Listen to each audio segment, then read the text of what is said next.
Hey guys, welcome back to another episode of the podcast. I know it's been a minute. We had a big weekend, 4th of July weekend, but tough game. Tough, unfortunate game. I just zero words, to be quite honest with you. As a Madrid fan, I didn't know what to say or do. I just don't understand. I don't. But before we go to the Madrid game, we had one game before that. We had Fluminense versus Chelsea. Chelsea showed up. Chelsea showed up. João Pedro had a phenomenal game, scoring 2 goals against his boyhood club. It was, his goals were perfection. They were perfect. The shots, everything was quality from him. And everything from Chelsea. Everything was perfect. They played a phenomenal game. There's nothing. I mean, beautiful goals. Both of them. And there was one chance that Fluminense had, and they got around the goalkeeper, and Cucurella cleared off the line. If you watch that playback, right, as a goalkeeper, he already is one-on-one. He's ready to go for the ball. He hesitated. And that's why he then stopped and he became a lot smaller in that big frame. No, incorrect. You don't do that. Not at all. You do not do that as a goalkeeper. You make yourself bigger. He's coming closer. The forward's head is down. When his head is down, you go. You go after the ball. He's just dribbling. Take the ball from him. And he makes himself smaller. And if Cucurella isn't there, they're tied 1-1. And the game's on. Even at 1-0, the game was still on. Because Fluminense were continuously going and going and going. And they just didn't quit. Which you gotta respect. They had 12 shots to Chelsea's 17. Fluminense had 3 on target, 1 big chance, and Chelsea had 5 shots on target. It's a close game. It's not that that Chelsea absolutely dominated and they had their way with them. No. Fluminense easily could have came back. Or not easily came back, but they could have made their comeback. But unfortunately, João Pedro again scores an incredible goal.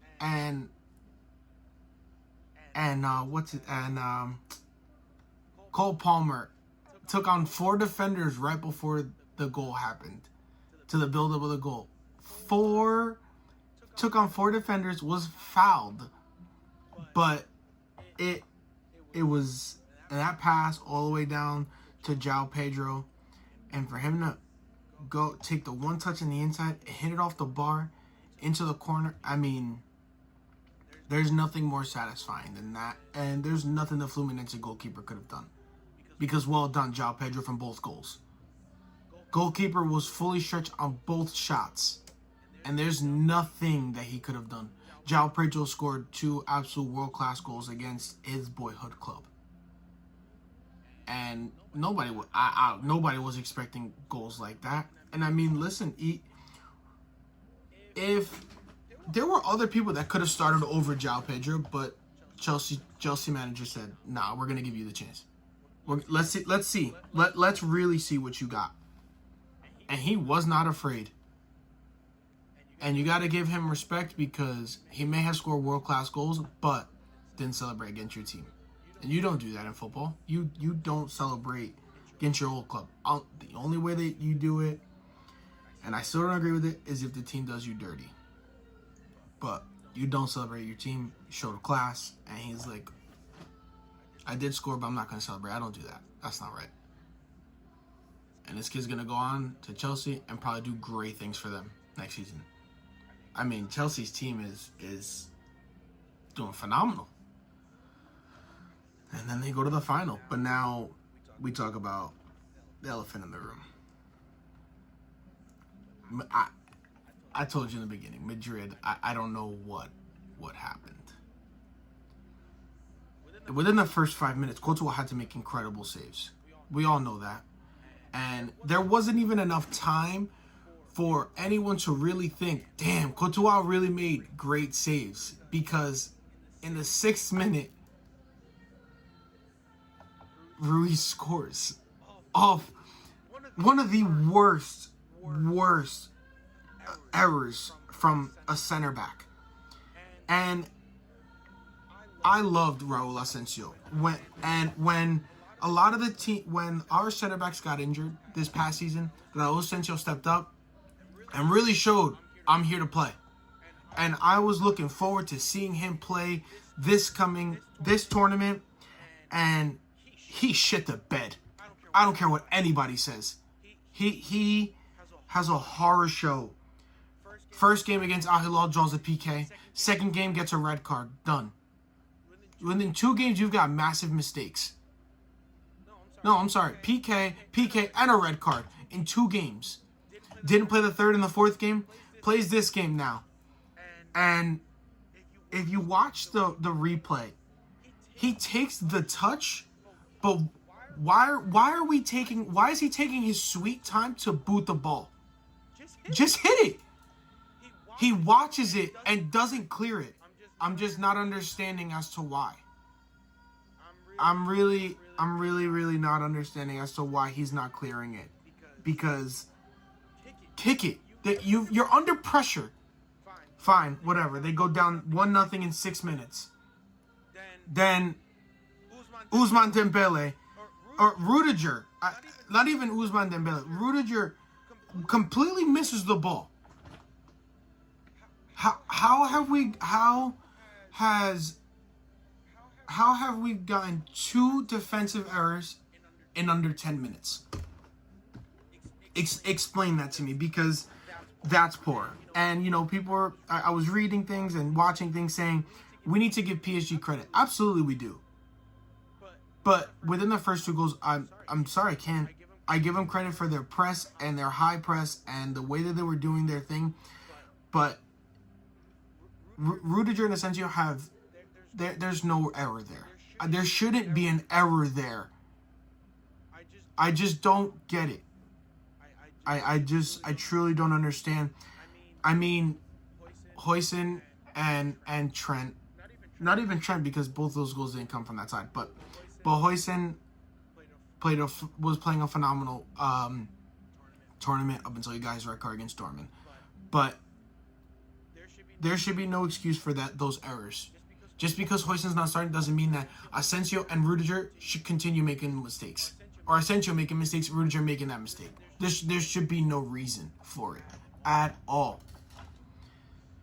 And takes it and scores against Courtois. Then we got in the 24th minute. Defensively, I don't get it. I don't understand as to how this happens. And it's the same crap that we went through this past season with defensive lines. Because let's think about it. Right before at halftime, right? Courtois makes a save, then we pull it back, and I'm thinking, right? Who do you, as Xavi Alonso, who are you subbing for? Okay, let's take out Asensio. Let's drop Tchouaméni in the back. Who plays now that right back position? Because let's be honest, if Lucas Vázquez goes back there, he's having Kvaratskhelia is having a field day against him because he hasn't been consistent for us. Lucas Vázquez has not been good for us towards the end of the season. Absolute horror show from him. Okay. Do you put Danny Carvajal in? Which they did eventually. But would you have put him in then? No. No, you don't. Because again, that you're gonna put him as his first game on you're trying to make a comeback going 3-0 down, and you're gonna put Carvajal in the back? No. Sorry, you just don't. I wouldn't either. I wouldn't, but Xavi Alonso did. And there was no show from Mbappe. There was no show from Vinny again. And Rodrigo still doesn't make a start in 5 appearances. Doesn't start in 5 appearances. I have no words. None. There are some takeaways from Madrid. Some good things, some positives. But if this continues, if we don't figure out our back line before the start of the season, what Barcelona did to us this past season is going to happen again. And everyone knows I'm a Madrid fan and I will always back my team. But I told you in episode 1, I was always going to be honest. And that's exactly what's going to happen. If we do not fix our back line, if Florentino Perez and Xavi and the whole team don't figure out a solution, I don't see us winning games and trophies. I don't see us beating Barcelona. I see exactly what happened last season happen this coming season, where Barcelona absolutely had a field day against us. It just can't happen. The way that PSG are in top form, I gotta give it to Vitinha, Kvaratskhelia, Dembele, Barcola, Desiree Doué. Everyone on PSG they're in top form, and Luis Enrique knows exactly what he's doing. When he brought all those players in, and João Neves, he knew what he was doing. He knew the team he was trying to build, and he did it. He said when Mbappe left and PSG came in this season, everyone was like, oh shit, Mbappe's going to do great things in Madrid. And Luis Enrique said, you know what, that's fine. You want to leave? Bye. I'm going to cook. And look what they did. They absolutely manhandled Madrid. There's no words for this. There's no words. And even in the fourth goal again, we'll go back to the game. Gonzalo Ramos' goal. Where's our defensive line? Where's the shape? Where have we gone? Where have we gone? Where? I'm not understanding as to how they're able to slip through the cracks almost every attack. And Gonzalo Ramos passes it, gets it back. And you have two defenders, Fran Garcia and I think it's Dani Carvajal in the back. And they just stood there. Tchouaméni stood, so it's them two, Gonzalo Ramos, and then you have Tchouaméni right in front of him. When you're told, don't let the defender, don't let the offender turn. Don't let him turn. No turn. Let him go back. No. All Gonzalo Ramos did was turn, a quick 90, and he hit it in. Why is that happening? I'm not saying foul him in the box because they wanted a PK, but put pressure on him. It's just a 3v1, and you have Courtois in the back to make it 4v1. There's no chance for Courtois. So actually, you know what? No, take out Courtois because there's no chance for him. He's in the 6-yard box. There should be no reason why 3 people surrounding him. There should be no reason for him to turn and shoot for nothing. To go back, there are a couple things to take out of this. We now got to see Xabi Alonso in his first tournament. Not a terrible thing. Xabi Alonso has more tactics than Carlo Ancelotti. He does, and we'll see that. We will see that this season. We got to see Xabi Alonso's first tournament. We got to see Gonzalo Garcia absolutely show masterclass within the first 5 games. He had a goal contribution in every game he played except this one. He plays an exact number 9 of what we need. The movement on and off the ball. He waits and does exactly what a forward does. Great for him. We got to see Trent. Trent played phenomenal. Got his first assist for Gonzalo Garcia. I can't wait to see what the things that he does this coming season. Then we got to see Huijsen, another great addition as a center back. But it's not enough.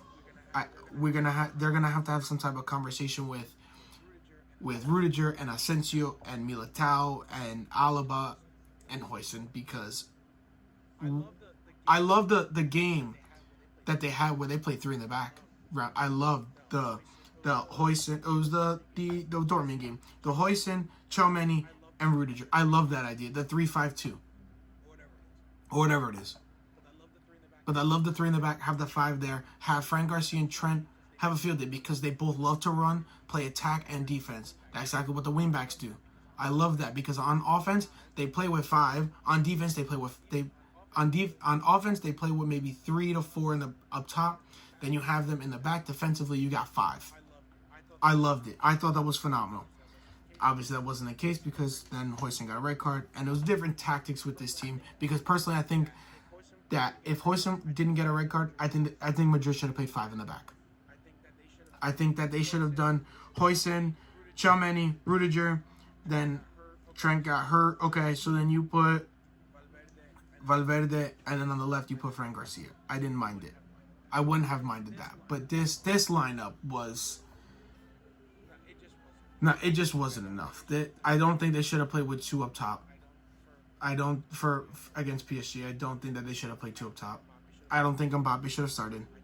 No, I don't think so. I think Gonzalo Garcia should have started up top alone. It was a shit show from them. But let's just see what happens next. Let's see what happens next with what they do now until the start of the season.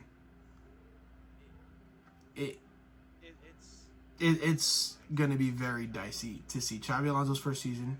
Well, and Jude Bellingham's also now having surgery, so be out for the next 3 to 4 months. I don't know. They need to have some type of discussion to figure this out, because this team right now doesn't win games, doesn't win trophies, and it doesn't have that old Madrid fear in them anymore. Because years ago, obviously, the 2021 Champions League, where Man City absolutely manhandled Madrid, thought they won, and that season everyone knew Madrid's gonna come back. Madrid is always the comeback team. Always put their fans and give them a heart attack. Give their fans a heart attack so that they could do what they gotta do. And that was the season that Rodrigo absolutely did phenomenal. Season that we had Benzema. The last season we had Benzema. This team doesn't have that heart. This team doesn't have that fire. Not right now. And honestly, I'm really scared for this season. I genuinely am. No more Modric. We got no more Master. And Modric Magic last game, wearing his jersey, his old jersey. I'm gonna miss him. Vasquez is gone too. Modric is gone. It's gonna be a very difficult season if things aren't fixed very soon. I don't know what's gonna happen. And now there's a potential chance that Rodrigo leaves. There's a chance. Madrid had a conversation with him, and they said, listen, it's up to you if you want to leave. And if Arsenal are in that race, it wouldn't shock me if in the next couple weeks I get a notification saying Arsenal have picked up Rodrigo. It would not surprise me, because if he does go, he'll probably do great things for Arsenal. Would they win the league finally? Would they win the Prem? Maybe. I don't know. And to go back to this defensive line. All right, you got about 6 center backs. If I'm Raul Asensio, and they come to me with something and they say, if I'm Raul Asensio, I'm gonna ask for a loan, because with this performance and Huijsen, and I think there was another talk with getting another center back. I could be wrong. I'm not really sure. Then you get Militao back. You've got Militao back. You're gonna get David Alaba back. As Raul Asensio, I'm asking for a loan, because he's not gonna play. No, I'm asking for a loan or a trade. I'm leaving, because he's not gonna play unless for whatever reason he's gonna cook. And during the off season, during this break for the next month and a half, unless he's gonna come and like really show them during training and stuff, like, listen, I'm here. Okay, But this show, no, please, I don't want you on the field. And I loved Raul Asensio this past season. I was talking about him constantly. I was like, this kid is phenomenal. He's not afraid to get into a tackle, a fight in someone's face. That one clip of him with Erling Haaland, and Haaland's holding his jersey, and he's fighting back. I got a sense of Ramos. Not now. Hell no, I don't want you on I don't want you on the field. I wouldn't want you there.